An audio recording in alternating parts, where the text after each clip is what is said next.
back to Dramatic Evaluation. In this video, I'm going to be talking about what I've been watching in the month of December 2025. I just put out my best movies released in 2025 video. I'll link that at the end of this one. You can check that out, see which ones were my favorite. But this one, I'll talk about what I watched this most recent month. So let's just get right into it.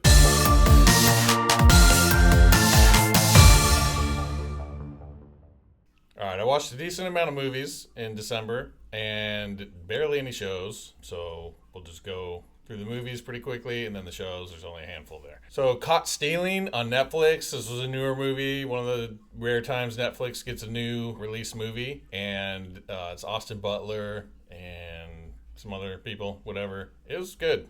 This was surprisingly good. Austin Butler's one of those guys that I just like. He obviously blown up. He's in a bunch of stuff. Everyone's loving this dude. Like, I just have not seen a single movie that he's in, except Dune 2, which I wouldn't really count as like an Austin Butler movie. He's got all this makeup and doesn't even like talk, I don't think, or I don't know. But he's barely in it. It's not like about him. But I didn't see Elvis. I didn't see that motorcycle one. Like, so I finally saw this, and I was like, oh wow, okay, now I get it. I do get it why this dude is blowing up. He is a good actor, a good charismatic actor, and yeah, it was a fun movie. It was a cool story, and I dug this one. I definitely recommend that. That was on Netflix. Dog, also on Netflix. This is a Channing Tatum movie where spoiler alert. This whole video, by the way, no spoilers. I forgot to say that at the beginning, so don't worry about it. These never have spoilers. The spoiler I'm about to give is a good spoiler. I'm also going to give it for another movie, animal, dog related. The dog does not die, okay? Don't worry about it. Dog doesn't die. Don't not see this movie because you're afraid of that, as I was afraid, because I hate it when dogs die in movies, and the dog does not die. But yeah, Channing Tatum's transporting a dog across the country or whatever from one place to another for a friend of his that died in the military. He's also in the military, and it was pretty good. I was surprised by this movie. It's basically him talking to a dog the whole movie. Not really, but there's other stuff that happens. But I didn't expect this to be as good as it was, and it was decent. I would check that out if you got some time to check it out. Mission Impossible: The Final Reckoning. Finally got around to this one. I think, it finally dropped on Paramount Plus where I saw it. That's what I was waiting for.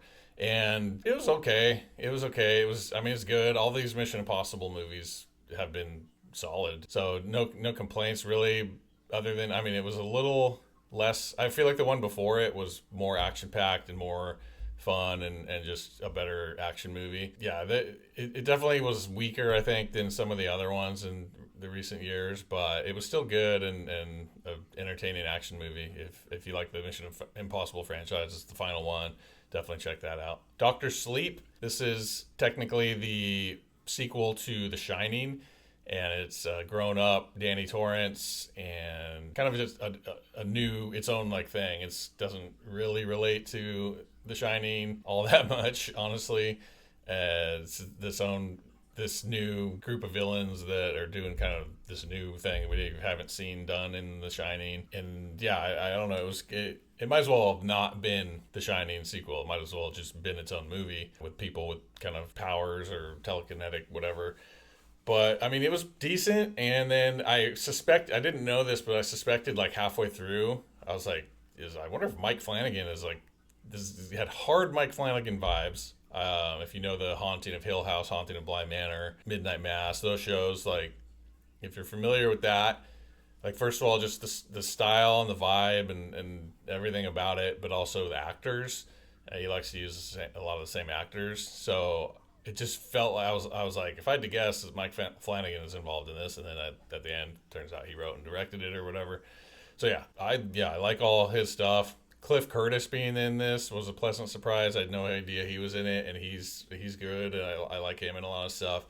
So yeah, this wasn't the greatest movie of all time. It definitely was weird and not really related to The Shining, but I'm glad I watched it. It was a decent movie. It was on Netflix, and but I think it was leaving soon, so it might not be in there anymore. I don't know. The Woman in Cabin 10. This is a Keira Knightley movie after I feel like she disappeared after the Pirates of the Caribbean movies and was like never in anything again.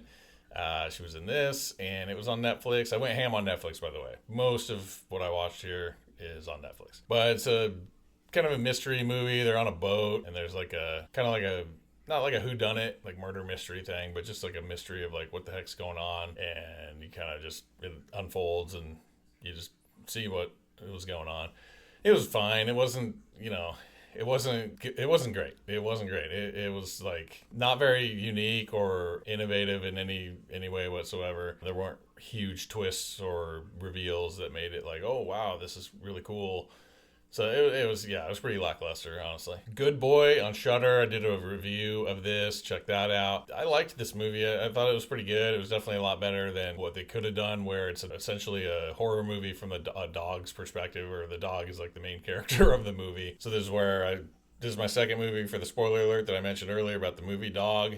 This movie, interestingly, also the dog does not die, and they like put it out publicly. Before the movie came out, they're like the dog does not die, because they thought people would be like hesitant to watch it if they weren't sure. And they're like, oh, I don't want to see a horror movie with a dog. The dog's gonna die. I don't like that. So they like purposefully released that the dog does not die, so that people wouldn't avoid watching the movie, which I think is smart, and they probably got a lot more viewers in the audience because of that. The Fanatic on Netflix. I remember this coming out. I remember seeing John Travolta's insane haircut.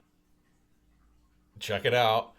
And I was like, what is this nonsense? Then I watched it, and it's decent. It's a Fanatic, kind of weirdo, not fully all there guy who just loves action movies, and he loves this one actor, played by Devon Sawa, and he kind of stalks him essentially, and then kind of just one thing leads to another, and you can imagine what may or may not happen there. And it was pretty good. If you like kind of thriller, those types of movies, it was decent and pretty surprising, honestly. Okay, and then I went ham and watched all three of the Knives Out movies, because I'd never seen Knives Out, and then I saw the new one was coming out, and I'd heard from multiple friends and family members that these movies were good. I had been avoiding them because Rian Johnson, and I hate Rian Johnson after the second Star Wars movie, Last Jedi. Completely fumbled that one, so I was like, I don't want to watch these. He sucks. So I watched Knives Out, Glass Onion, a Knives Out mystery, and Wake Up Dead Man, a Knives Out mystery. First one on Prime, the other two on Netflix. They're fine. They're fine.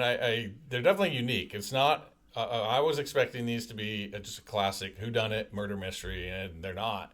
The third one kind of is, but the first two are not. It's like in the first one, you just immediately like know what's happening. Essentially here's what happened.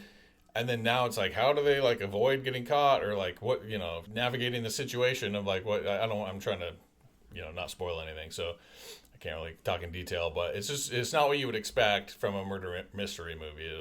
I'll give it that. It was kind of a unique way of handling that, or a new kind of take on a whodunit type of movie. And all three were decent. The third one was probably the best one, honestly. And these were not my favorite movies, but they were fine. I would say if you like that kind of thing, murder mystery, whodunit type of thing, then check these out, and you'll probably like them. Relay on Netflix. This was a newer movie, and then they released it on Netflix. Two actors that I like a lot in this movie, so I kind of just saw it for that, but also it's like a thriller kind of movie, so I just figured this was going to be something I would like, and I did. It was good. Pretty nice twist at the end too. I don't want to spoil it or describe anything other than to just say there's a good twist that happens at the end where I did not see it coming at all. It was pretty well done. Till Death. This is a Megan Fox movie. I watched this on Netflix. Surprisingly decent. I expected this movie to be not cheesy, but like just not very good, like B level of movie.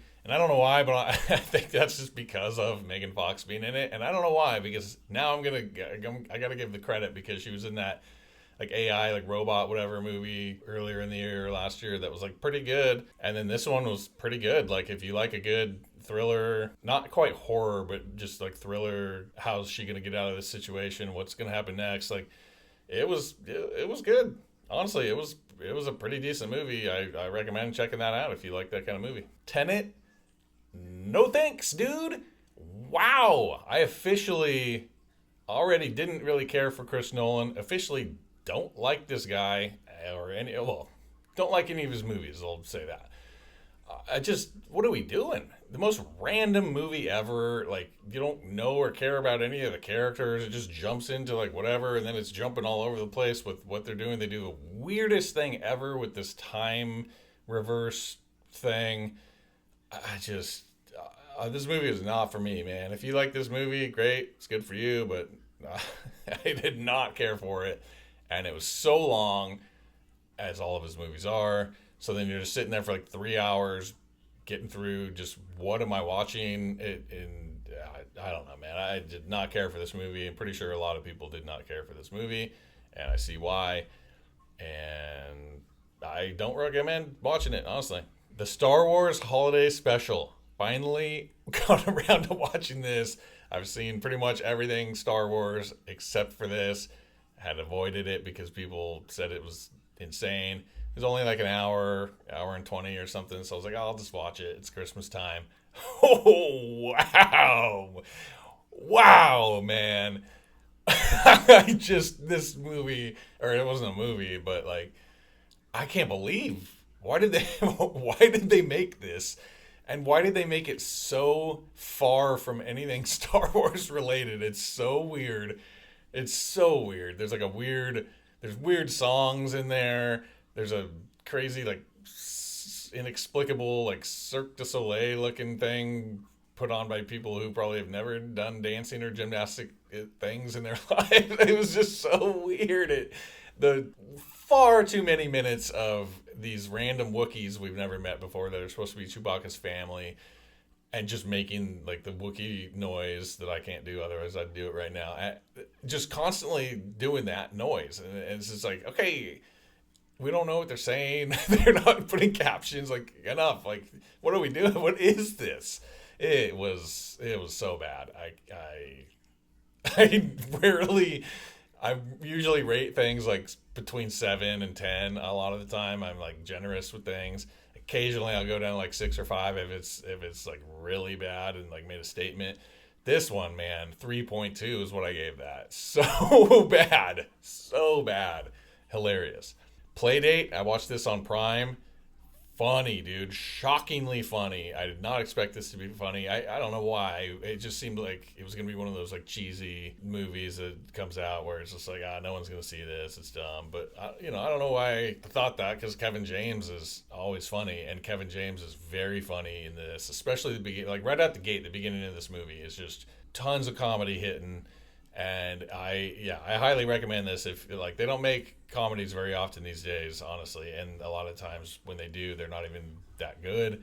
This one was good. I would recommend this one. It's got like a cool kind of like thriller kind of like plot line too, kind of like an action comedy, and it was good. I honestly was surprised by this one. Bleed for this, based on a true story. It's a boxing movie with Miles Teller. I love that actor. He's great. And this was good. Crazy story. It's a true story. Pretty nuts that this guy came back from this, or dealt with this situation and did what he did, and it was pretty impressive and cool. And the acting and the cinematography, the use of music was really good. They had a lot of cool like sequences with good choices of music, and it was a good solid biopic. If you like those types of movies and you like boxing, that's gonna hit for you for sure. The Housemaid, watched this in the theater while I was at home visiting my family for Christmas. I liked it. I thought it was good. This is based on a series of books. I guess there's 3 books. It looks like this movie was based on the first book and set it up to possibly do the second book, but I don't know if that's greenlit or what they're going to do with that. But it's like a kind of thriller, psychological thriller, not quite horror, bordering on horror, but like mostly just kind of mystery thriller. And I thought it was good. I thought the actors were great. The story was unique and good, and kind of throws a twist at you and then unfolds in the back half of the movie as it explains kind of things that you thought you were seeing in the first half and then what they actually were. And I enjoyed it. I thought it was a good movie. Bugonia, good. I think overrated. I think people are talking about this movie like it's the greatest movie of 2025. It was good. I did enjoy it. I love one of the actors in it. I'm not going to hate on the other one, but she's not for me. Sorry about it. But Jesse Plemons is awesome. I really like him. And it was an interesting movie. It had an interesting ending that you may or may not have seen coming, but is just like wow, okay, this is what they're doing. Okay, that's interesting. But there were moments where I felt like they could have dealt with the tension a little more, like when because it's these two characters that like kidnap a CEO of this big company, and there's like a moment where a cop comes, and they could have had like a lot more like oh no, like I'm about to get caught. Like they didn't really lean into that kind of thing. There was moments that could have been more tense and more made of the situation, and it just didn't feel like they utilized that as much as maybe they could have. But yeah, overall it was good, and definitely worth a watch for sure. And then Wicked for Good, was stoked for this movie. Rented this last night. I loved the first one. The first one was great. This one was good, okay, but it's just the first one was better. I I wish it ended a different way. I liked what they did at the end, but I just wish there was one element of it that changed just to make me feel a little happier. But I can't talk about what I'm trying to talk about without spoiling it. But like, I think there's some interpretation that can be had at the end where you can sort of mold it to fit your liking a little more than maybe they intended or put on screen. But I liked it. This, a few really good songs. The thing about the first one is like just that part of the story, but also the number one banger song of the whole musical is in that first movie. So obviously this movie was lacking that, and that probably hurt it a little bit, maybe just not having as good of songs in this one as they did in the first one. But there were good songs in it, and it was a good story. They skip over a lot of the, I think intentionally, but skip over a lot of the actual Wizard of Oz original movie stuff, because those characters come into play, and then you see things that happen, but you don't see things that happen. It really skips over some of that stuff.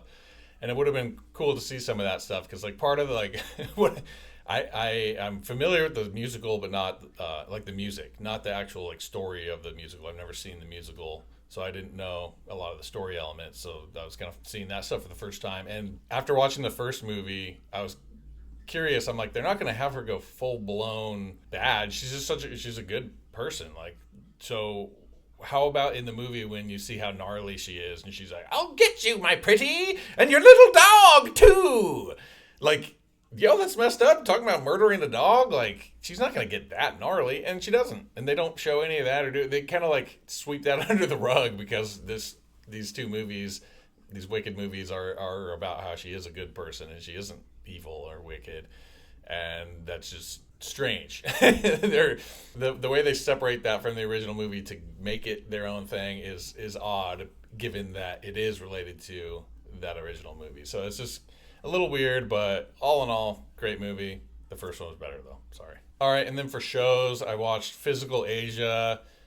There's 2 seasons of Physical 100 that was only in Korea and in Korean contestants. This one they opened up to teams, so there was the Korean team with a couple of previous winners, and then really strong candidates from those shows, and then other countries, Australia, Philippines, Mongolia. There's a bunch of countries having their own teams, and it was great. I love these type of competition shows. I was very happy with the winner, who it came down to, and I enjoyed the show. I'll always watch these kind of most of these kind of shows when they come out, because the only type of reality shows that I like are competition shows like that. Bodkin on Netflix. I watched this solely because of Will Forte.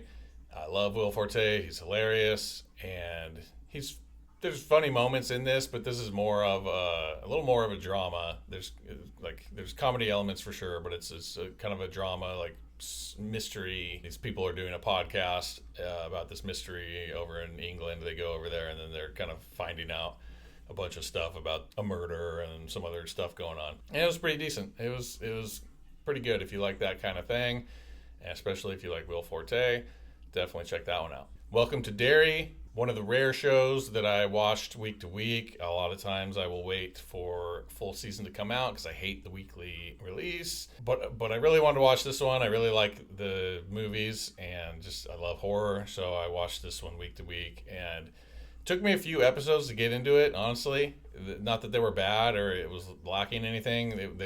They were fine, but like it just, for whatever reason, it took me a few to like grab me, and then I was in. And the back half of this show was very solid. Great writing, some great cameos, or like not cameos really, but like just references or things included from the movies into this show. And it was cool to see some of that stuff. And it was just a really good like horror story that with a kind of a lot of crazy stuff going on. That might have been what took me a while to get into it, but we started honing in on the main plot in the last few episodes, and it really got solid. Foundation seasons 1 and 2, man, I finally did it. I finally found, after watching so many Apple TV Plus shows that are so good, like 10 out of 10, just perfect production quality, the acting and the story and the writing, everything is so good. I finally found one that sucks. I'm just gonna say it sucks now.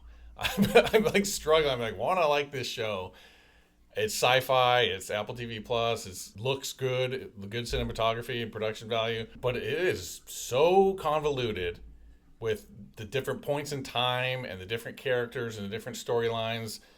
And then it's so boring. Like there's rare moments of any action or anything going on, and then just mostly like people talking, and then this scene of these people talking doesn't amount to anything, and then I'm like, what time period is that? Like what, you really have to pay attention. I'm not saying it's impossible to follow. You get the sense of what's going on and when things are and everything as you're watching it once you get into the show, but like I don't know, it's just not for me. Unfortunately, I love that I would think this would be for me, like sci-fi stuff I really enjoy, but it's just, it's not, they didn't get it done, man. They didn't get it done for me. It's not good. And now I feel like I got to trudge through season 3 and try to finish it up because I'm a completionist. And once I start something, I got to finish it. So I'll be watching season 3, but I'm not really stoked for it. And I'll probably watch it kind of slowly, or I'll just power through it to get it over and done with. Sadly, it's just, I wouldn't recommend it. It's not something I have been enjoying. And then of course Stranger Things season 5 part 2, pretty solid. Honestly, not as like season 3 was so, every season of the show is so epic. Season 3, like showdown in the mall and all this, like so epic. Season 4, some of the moments they're incredibly epic. They just don't have that going on in season 5. It's a bummer. It's good and I love it, and don't get me wrong, but and there are great moments in there. Episode 4 where it left off at the end of part 1 with Will and everything there, like awesome, so cool. But just the overall, like it just doesn't have that like epic vibe that the previous seasons have had, and I was just hoping for more, or hoping for something different than what we've been getting, and it's ultimately, like I said, it's good. It's great. I love this show. Stoked for the finale that's out tonight. I'm going to watch that tonight as I record this. But, yeah, I just wanted a little something different, and I don't even know how to describe what it is that I was wanting, other than to say just more epic stakes and things going on. And that's it for what I've been watching in the month of December 2025, the final month of the year. My next video of what I've been watching will be in 2026, January. So please like the video, subscribe to the channel, and please leave a comment. Let me know if you saw any of these, what you thought about them, if you liked them, you didn't like them. And if there's anything you want to suggest for me to watch, please let me know. I'm always open to finding new things to check out. Stay tuned. Until next time, bye.